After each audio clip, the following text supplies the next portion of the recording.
Aleluia. Glória a Deus, irmãos. Amém?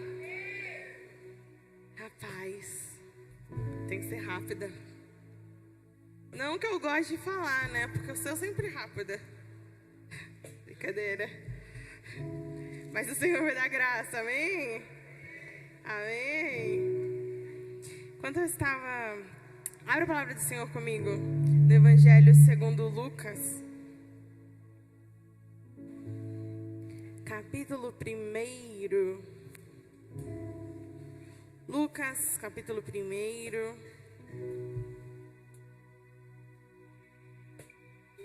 Nós vamos ler a partir do versículo 26. Lucas, capítulo 1, versículo 26. Obrigada. Amém?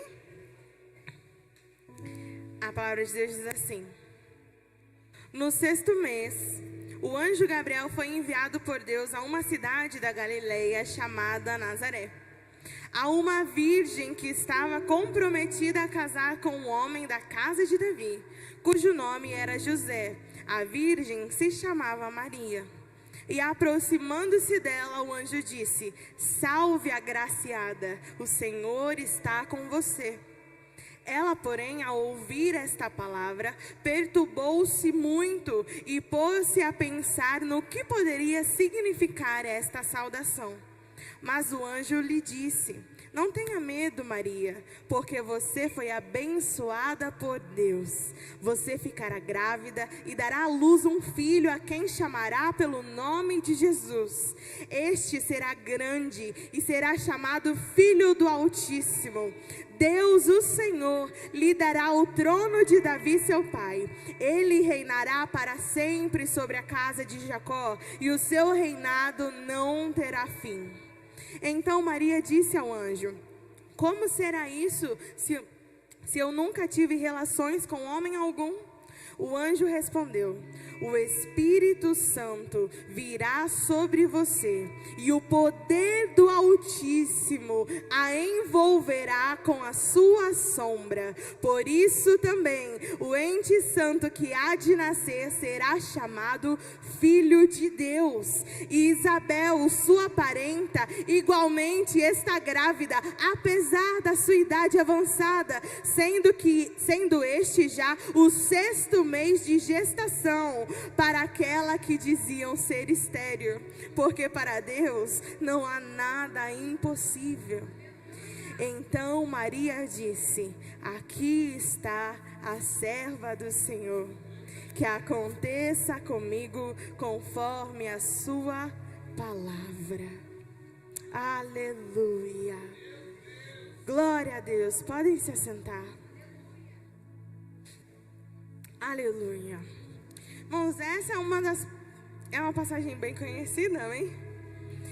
E Lucas vai narrar a anunciação de Jesus, o anúncio do anjo a Maria. E dos evangelhos sinóticos, que são os evangelhos que contam as mesmas histórias, que são Mateus, Marcos e Lucas, Lucas é meu preferido, porque Lucas é muito detalhista. E eu adoro os detalhes. Ontem a gente estava conversando sobre isso.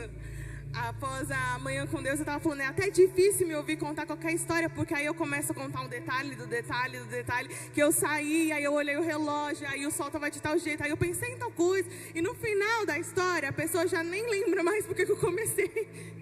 Às vezes eu me perco um pouco, mas acho que é por isso que eu gosto tanto de Lucas, porque ele é extremamente detalhista.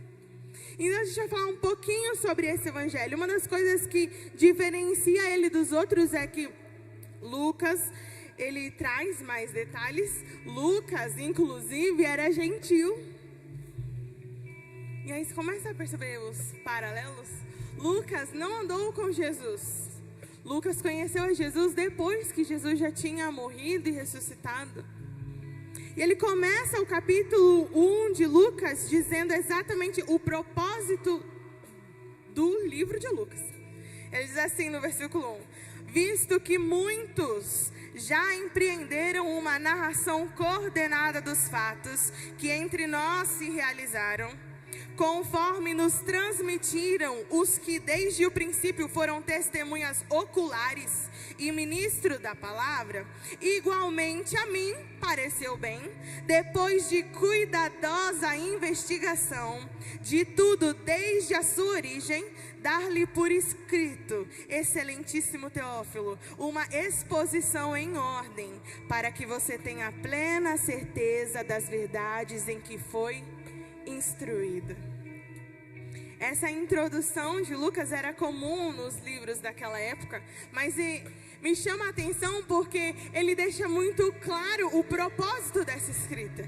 Ele vai dizer que muitos outros já estavam escrevendo histórias sobre Jesus e sobre tudo que ele tinha feito e o que tinha acontecido naquela época, inclusive as testemunhas oculares daquilo que tinha acontecido, mas já que tanta gente tinha escrito, pareceu bem a ele fazer uma pesquisa científica, reunir os dados, fazer entrevista com as testemunhas, para ele por si só compilar uma história, escrever os fatos, o ocorrido durante aquele tempo, tudo que Jesus passou e viveu entre os seus discípulos. Para quê? Ele diz aqui no final: para que você, versículo 4, para que você tenha plena certeza das verdades em que foi instruído. Então, nessa introdução, a primeira coisa que eu queria que nós pudéssemos lembrar nesta manhã é isso: a nossa fé precisa estar firmada. Nós precisamos conhecer a fé que proclamamos.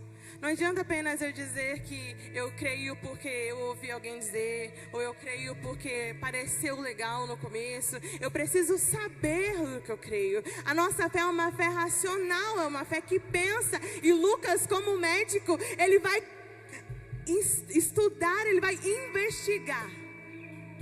Ele vai investigar cada história, cada relato. Ele compila todos os fatos para poder dizer assim: ó Teófilo, essa verdade a qual você foi instruído não é qualquer verdade. Eu vou escrever tudo para você ter certeza de que a fé que eu sigo não é uma fé de achismos. É uma fé que eu sei, eu conheço profundamente. Eu fui pesquisar a fundo, eu sei do que eu estou falando.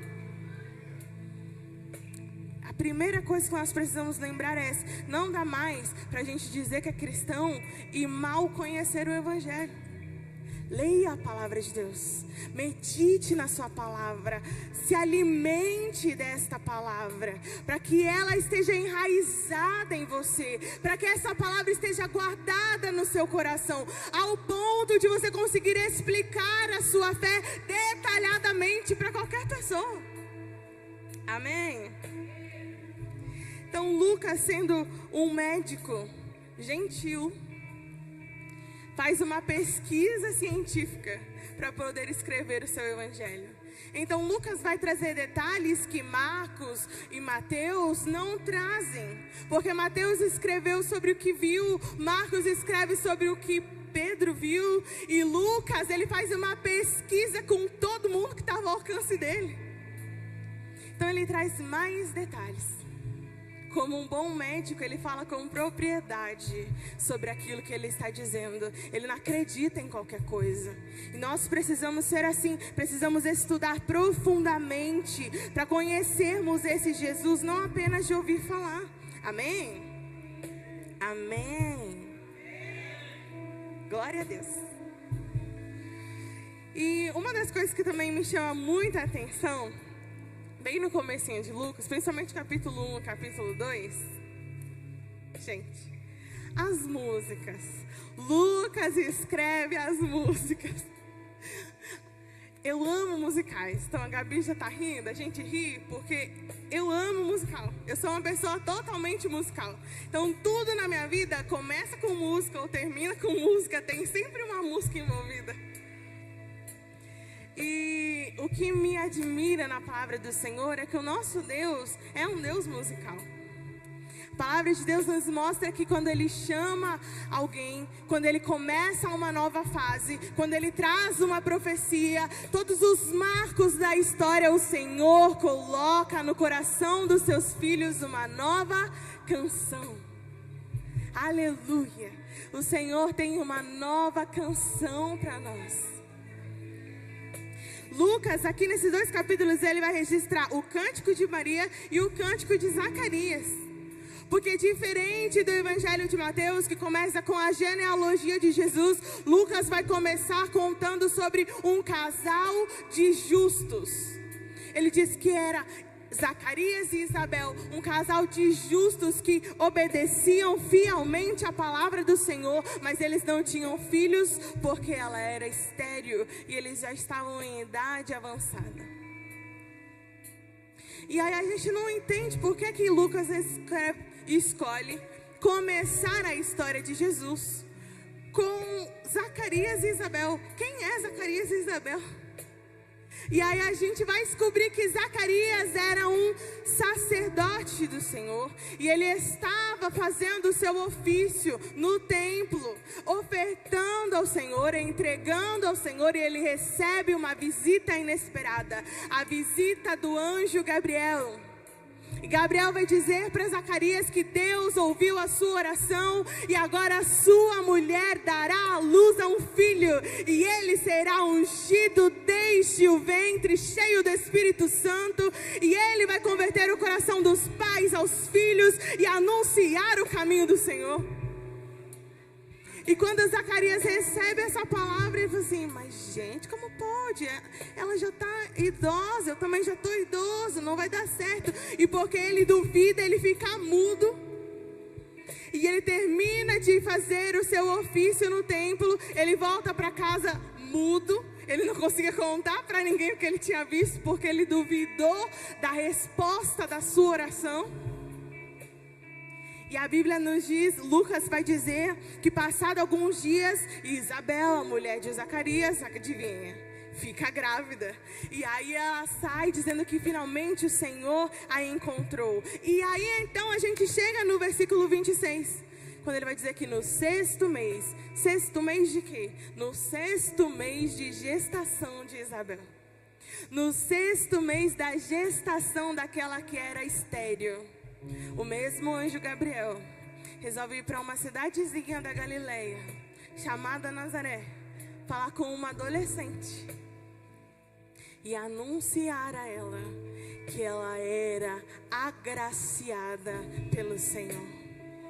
Aleluia, aleluia. Isabel estava gerando João Batista, aquele que iria proclamar o caminho do Senhor.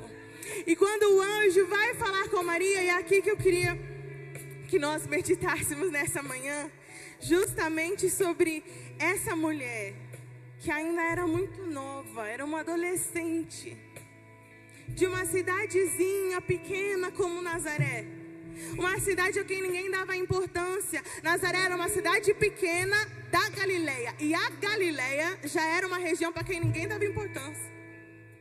A Galileia era a região dos pescadores, e eles não eram muito levados a sério, eles não tinham muito estudo, ninguém valorizava muito aquele lugar, era a periferia assim, sabe? Mas a Bíblia nos diz que o anjo do Senhor vai até Nazaré, falar com uma adolescente, e já chega dizendo para ela assim, ó, salve, agraciada. Ele vem dizendo assim, olha, seja bem-vinda, cheia de graça, aquela a quem o Senhor abençoou. Deus escolheu Maria. Deus olhou para o coração daquela adolescente, que às vezes, que muito provavelmente ninguém nem sabia quem era. Ela estava perdida numa cidadezinha pequena, num lugar de periferia, e ninguém achou que de lá viria nada, mas o Senhor contemplou o coração de Maria. O Senhor enviou um anjo para falar com aquela adolescente. Irmão, Deus faz as coisas de um jeito que às vezes a gente não entende. Era uma região desprezada, uma cidade desprezada e uma adolescente. quem dá moral para adolescente? Deus, Ele escolhe aquela adolescente. Aleluia, irmão. Sabe o que o Senhor está te dizendo nessa manhã? Não importa o que as pessoas pensam sobre você. Não importa o que as pessoas dizem de onde você veio, ou o que você é, ou o que as pessoas pensam. Ele te escolheu. E se Ele te escolheu, ninguém pode questionar. Porque como nós já ouvimos essa semana, Deus não erra. Ele não errou quando te escolheu. Amém? Amém? O anjo chega até aquela cidade da Galileia, vai falar com Maria e já começa dizendo: salve agraciada, o Senhor está com você. E aí Lucas vai dizer que Maria ficou preocupada com aquilo e começou a se questionar o que queria dizer aquela saudação. O que estava acontecendo? E o anjo acalma, e aí o anjo vai dizer: olha Maria, fica tranquila, o Senhor achou graça em você. Olha Maria, o Senhor escolheu te abençoar. Fica tranquila Maria, essa é uma temporada de milagres. Você ainda não está sabendo, mas até a sua parente Isabel, que era estéril, lembra? Que já está de idade avançada, ela está grávida Maria, de 6 meses. Essa é uma temporada de milagres, porque não existe nada que seja impossível para Deus. Aleluia. Aleluia. Eu fico imaginando o coração de Maria, porque a gente conhece essa história, a gente sabe, a gente já ouviu várias vezes, mas o que eu queria que nós focássemos nessa manhã era nisso. Imagina a cabeça daquela adolescente. Porque, irmão, ela estava noiva, a Bíblia nos diz. A Bíblia nos conta apenas que Maria era virgem, era nova e estava noiva. O noivado naquela época era como um compromisso de casamento. Ainda não tinha se consumado o casamento, mas o compromisso era da mesma seriedade. Sabe qual era a punição para alguém que adulterasse? Apedrejamento. Quando o anjo disse para Maria que ela vai ficar grávida, ele está dizendo assim: Maria, você vai correr risco de morte agora. E ainda assim Maria não pensa nas consequências daquilo. A resposta de Maria é: aqui está a serva do Senhor, que se cumpra em mim a sua palavra. Maria não se preocupou com qual era a sua vontade, ela escolheu viver a vontade de Deus. O pouco que nós vemos no registro de Lucas, nós percebemos que Maria era humilde e temente ao Senhor. A obediência de Maria começou uma nova história em toda a humanidade, irmão. Porque aquela adolescente escolheu obedecer ao Senhor a despeito das suas vontades, a despeito dos temores que poderiam gerar, a despeito das consequências daquilo. Ela simplesmente obedeceu ao Senhor. A resposta dela é: eu sou sua serva, faz em mim a sua vontade, faz em mim a sua palavra. Que o Senhor possa encontrar em nós corações obedientes como o de Maria. Que o Senhor possa encontrar em nós corações humildes como o da jovem Maria. Porque, irmão, como nós cantamos aqui, ela entregou tudo.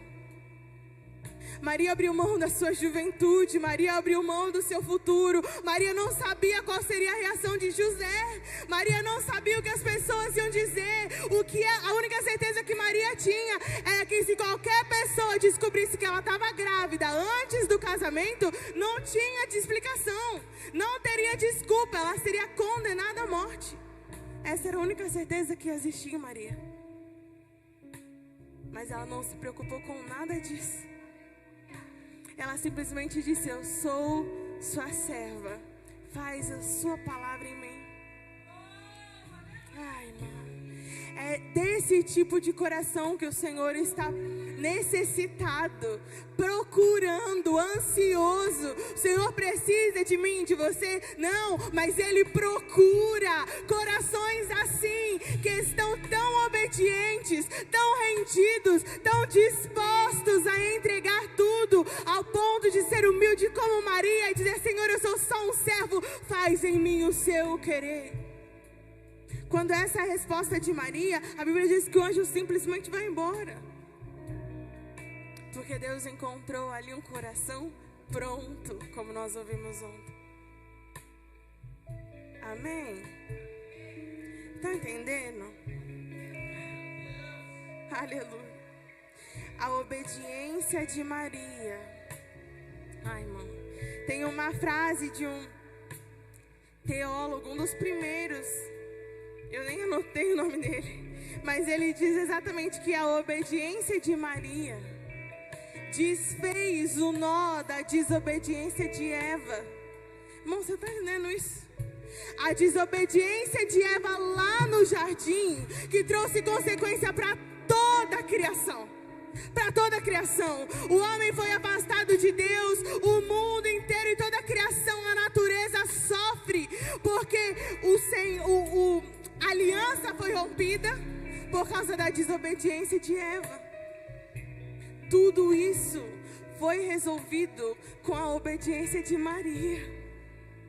Aquela adolescente com um coração cheio da graça do Senhor, a sua obediência deu para a humanidade uma nova chance. Por isso, não pense que é pouco o que Deus te pediu. Não pense que a sua disponibilidade é pouca diante do que Deus pode fazer. Não importa o tamanho, o seu poderio, os seus bens. O Senhor não se importa com nada disso. Se Ele encontrar em você um coração disposto, a sua obediência pode trazer consequência para o resto da humanidade. Porque foi a obediência de Maria que nos deu uma nova chance. A obediência de Maria desfez a condenação que a desobediência do jardim trouxe sobre nós. Ela gerou o Filho de Deus. Aleluia. Aleluia. Que nós possamos ter um coração parecido com o de Maria, dispostos a entregar tudo nas mãos do Senhor, dispostos a obedecer ao Senhor, mesmo que a gente não entenda, mesmo que a gente não consiga compreender o que Ele tem, ou qual é o seu plano, o seu projeto para nós. Confie, descanse e obedeça ao Senhor. E esteja disposto, disponível para Ele. Porque a sua obediência pode mudar a história. Quando o Senhor encontra um coração disposto, não há limites para o que Ele pode fazer. Amém. Que nós possamos ter esse desejo de buscar um coração como o de Maria, humilde e obediente, ao ponto de dizer sim para o Senhor, mesmo quando a gente não conseguir entender. Porque mesmo recebendo um anjo dizendo para ela que ela era cheia de graça, que Deus havia derramado graça sobre ela, mesmo o anjo dizendo que ela havia sido escolhida para gerar o Filho de Deus, isso não ensoberbece o coração de Maria. Pelo contrário, lá no versículo 46, Lucas vai registrar o cântico de Maria e ela vai dizer: a minha alma engrandece ao Senhor, o meu espírito se alegra em Deus, o meu Salvador, porque Ele se atentou para o pó soprado ao vento que eu sou. Ele olhou a humildade da sua serva e ainda assim me escolheu. Ela consegue engrandecer ao nome de Deus e devolver a glória para aquele que é digno. Que nós possamos ter um coração humilde e obediente como o de Maria. Amém? Hoje nós não temos tempo para falar mais sobre isso, mas a gente podia falar tanta coisa sobre Maria. Mas nesse mês das mulheres, que nós seremos ministrados por mulheres, o Senhor inicia esse mês nos falando sobre uma mulher. Como ela mesma diz no seu cântico: de agora e para sempre eu serei bendita entre as nações, porque Ele me escolheu, mesmo eu sendo assim tão pequena. aquela adolescente de Nazaré mudou a história porque escolheu obedecer ao Senhor. Que nós possamos buscar um coração humilde e obediente como o de Maria, amém? Aplauda o Senhor.